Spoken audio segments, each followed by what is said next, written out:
Hey everyone, welcome back to the channel. My name is Kyle and we are gonna be taking care of some old orchard today. So what we're doing right now is we're just letting the excavator warm up. It is Monday morning, middle of January, but it does not feel like January, let's put it that way. We've had a very mild winter here in upstate New York. Haven't got much snow and not much cold weather for that matter. So we're doing what we can with jobs. We'd like to have the ground frozen, firmed up. It's nice. Basically can get in here and not even make a track with frozen ground, but it's not too bad. Today what we have is we had 3 sets of galas here. So we had soybeans in the middle of these strips here. This was another variety that these were Macintosh and Empire that we pushed out a couple years back, and we didn't have enough galas for our pack house, so we ended up keeping these 3 strips, but they are time to come out. So we got 6 acres here to burn. We're gonna get probably 2 fires going, and I'll show you the process. I'll walk you through the process of how we take out orchard and what we're doing today. So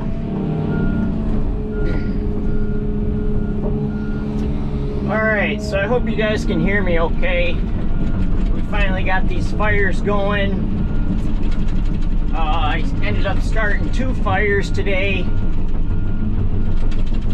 They got some heat in them now, so we can really put the wood to them. So I'm just gonna do some talking with doing some operating here and just kind of walk you through what I'm doing. It's not going to be a fancy video. There's going to be no music.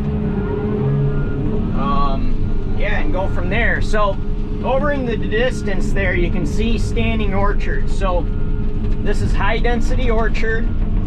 The trees need wire and posts to stand up. So what we have is we have a standing orchard. So when we're pushing out an orchard, which we'll get into some of the reasons we push the orchard out, but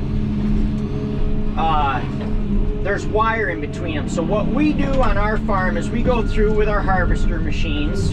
We put a couple bins on the carriage where we normally pick apples into, and then we go through with wire cutters or big bolt cutters with a 4-man crew. 2 people cutting, 2 people holding the wire so the wire doesn't spring load into anyone and get cut. So we collect all the wire up so that these trees are individual and we're not trying to burn high tensile wire. Other farms just bring the bulldozer in and push it all up into a pile, but it creates a mess in our opinion, and it's not the easiest way to do it. So from there, the wire's cut out. Sometimes the trees fall over naturally because, like I said, they need the wire and posts to support themselves. But then we go through with a bulldozer and we basically take the corner of the blade and we pluck right underneath each tree. This is a reversing process. We back up down the row and push it out as we go, and we windrow the trees into basically 2 windrows like this. So we did this right after harvest. You can see where we push the orchard out here. You can see the grass laneway still.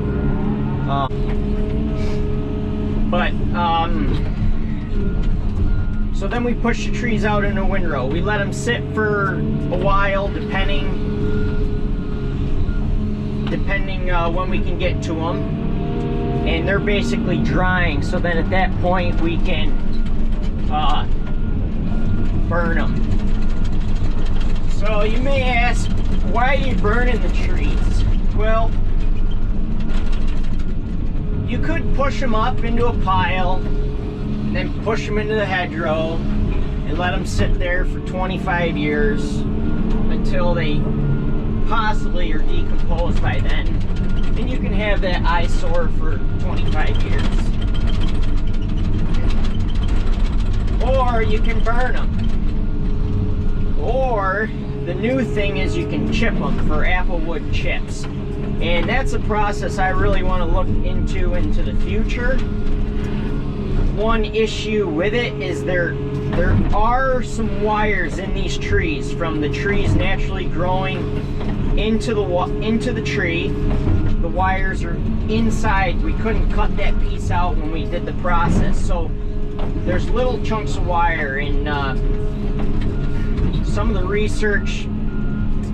The chip machines to make into wood chips for heating homes or barbecue, it's really tough on the machine. Those little strands of wire can get into bearings and it can dull up the knives in the chipper and whatnot. So for now we're just burning. We'll have this job done in a day. So this was one section here, probably about 2 acres I'm in. We got some houses nearby, so I've built only 2 fires today, keeping in mind of our neighbors. We got a north wind here, so I built them more to the west so the smoke can stay right on our land. We got a neighbor here over to my left. We kind of waited for this day to do this project. So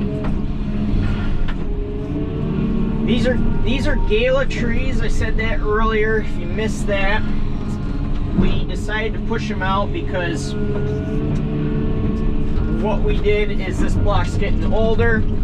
We pushed out the other variety that was mixed in between it, which you can see is the soy strip here. And we grid tiled this in between the galas. So what we did is we cut slots through these sets of galas to get our main line up in. And we're now to the point where we have enough galas from our younger trees coming into production, we can push out this block. So what we'll do is we'll get these burned up today. We'll have some ash in the morning to just rake around the coals, basically, kind of like your fireplace. And we'll get those leveled off, kind of blended in. What we'll do is we'll mulch that into the soil. All this wood is good nutrients for the soil. And then once we get some close to freezing temps, we'll start in these strips of galas where we're cleaning up here. We will start grid tiling this winter. So then the plan is for this ground, we'll put beans on here this year. There'll be a short day bean. And then what we'll do is we'll put wheat in this fall. Harvest the wheat in 2024. Put Sudan grass in behind the wheat. The wheat's harvested in end of July. And then this will be nursery for 2 years after that. So you can see some smoke here. Part of that's because I just choked this fire down. So what I mean there is it's not getting enough oxygen right now. But that will perk up with some oxygen. It'll get hotter. The hotter the fire, the less smoke you have. And they'll burn down. So like I said, this is 6 acres here. This is just a day process. We try to be as courteous as we can when we're doing stuff like this. This is agriculture. This is what we have to do. You can see that fire over there is going. And I don't know if the camera picks it up more than the human eye, but there's barely any smoke coming off that. It's all heat. So we're headed to the other fire to put some wood on that, and this is just a back and forth process all day long till we get them collected up. We're tracking to this pile here, which we're doing that so we're not traveling with an empty bucket at all. Try to always make use of our travel, be most efficient as we can for doing this. So what I'm doing is I'm just grabbing up some of these smaller trees, and what I was just going to say is what I just did wrong. These smaller ones, they're pretty fragile, so you want to be careful how much pressure you put with your thumb and bucket, and you can split it like I just did into a million pieces, and it creates a mess. Luckily we were able to grab that up, and we're basically eliminating pretty much all of the handwork. We don't do any hand picking here. So that's the phone, so we will be right back.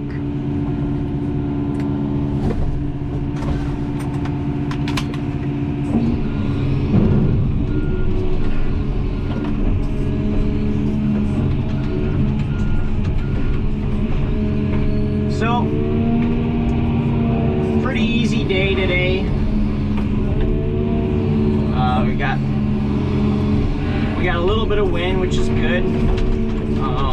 Just like your fireplace or wood stove, sometimes to get it going, you need to blow on it or fan it to get some heat, to get wood to get caught, and that's exactly what we have here. And that's kind of what I look for in the forecast. I look at the wind direction, the wind speed, and always being cautious. You are burning, so you obviously got to be careful of catching other things on fire that you aren't meaning to burn. So luckily it's winter time here. Another reason we waited, this fall was extremely dry, so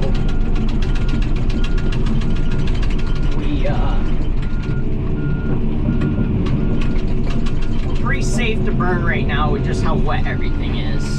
The ground, the dirt, the trees.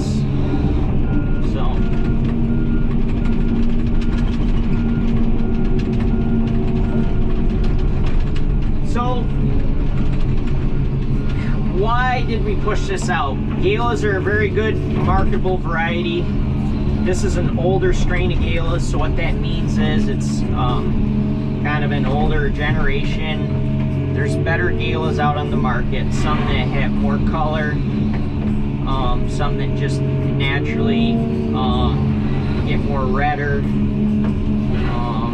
size, and storability. So this block was probably somewhere between 20 and 25 years, so it's getting towards the end of its life cycle as far as production. There was a lot of big wood. You could have saw in the frame before, the trunks were getting pretty big for a high density tree.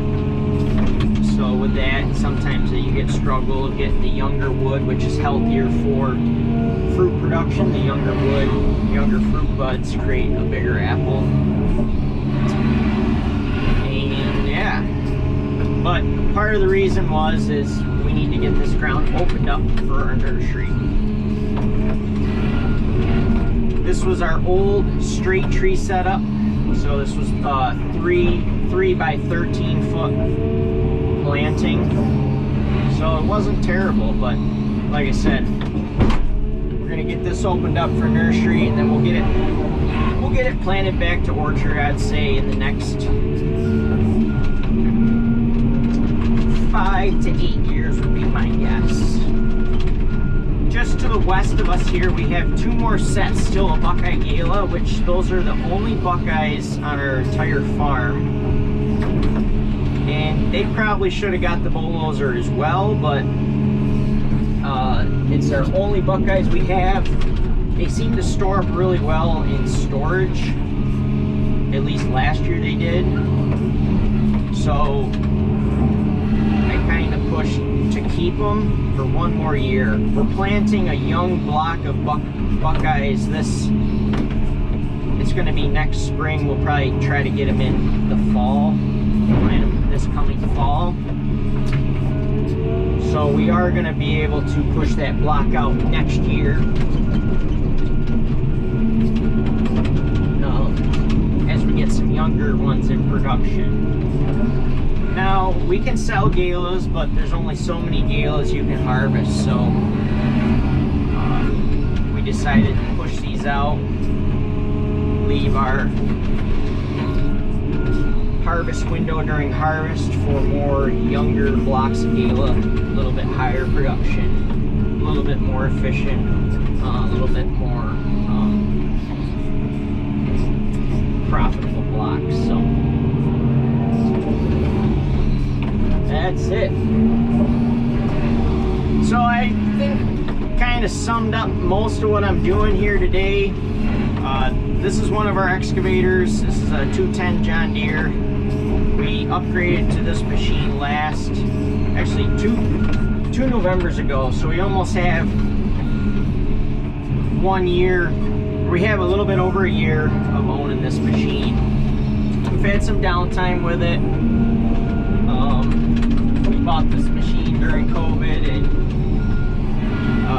as everyone knows by now, things were a struggle as far as supply chain, getting parts, having staff in the businesses, whether it's mechanics or all that stuff. So we had a few hiccups, but they made it right all in all, and that's what counts. So really like this machine. We upgraded this machine from our 160 John Deere, which we traded that off. That actually went right to another farm, never even went back to the dealer. And I think last I spoke with the salesman, they've been very happy with that machine as well. So we logged just shy of 900 hours on this machine last year. I'm hoping to get a little bit more this year out of it, but we will see. There's only so much time you can sit in these machines. We definitely have the work between doing gravel work, building projects, doing these types of projects here, cleaning back hedgerows as they grow up every year, and stuff like that. So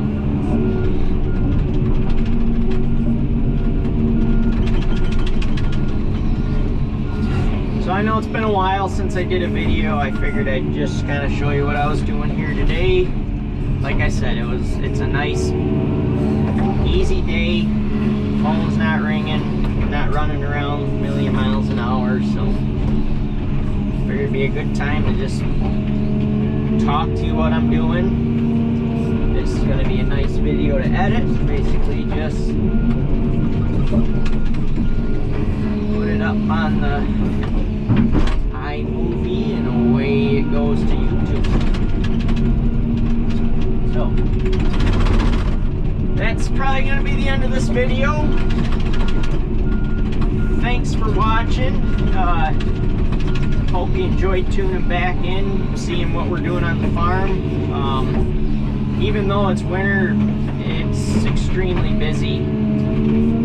We got a lot of shop projects this winter. We're doing a few cool projects. We're building a fertilizer tender out of an old container trailer, so that's going to be able to tend fertilizer, kind of like you've seen in some of them fertilizer videos I've done in the past. So we'll own this one. We won't be tied to a certain fertilizer company for the use of that machine, so it will be pretty nice, we hope. That project's coming along really well. And we're painting, we're sanding some frames of the trucks, repainting those,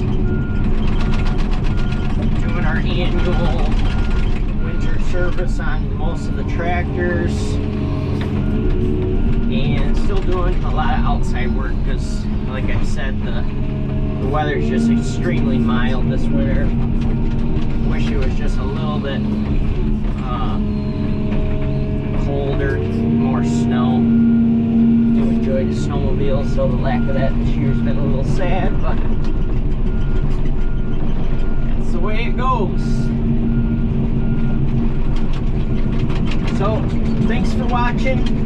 Remember, I'll give you the old spiel. If you're not subscribed, hit that subscribe button. Maybe try to get to 1,000 subscribers by spring. We can do some live stuff for spring planting. So thanks for watching. Catch you at the next video. It may be a couple days from now or a couple months from now, but until then, see ya.